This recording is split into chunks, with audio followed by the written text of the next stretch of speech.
Јас формирав дисциплинска комисија на 4.1. Таа има законски рок од 20 дена да изготви извештај и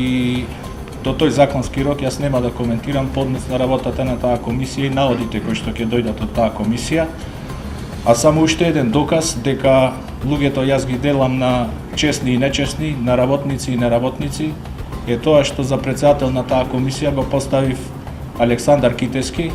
истакнат член на ВМРО ДПМН, меѓутоа човек кој исклучително го ценам и почитувам како совесен работник и професионалец во својата струка и ценам дека најдобро и најпрофесионално ќе си ја заврши својата работа како председател на таа дисциплинска комисија и сите мерки кои што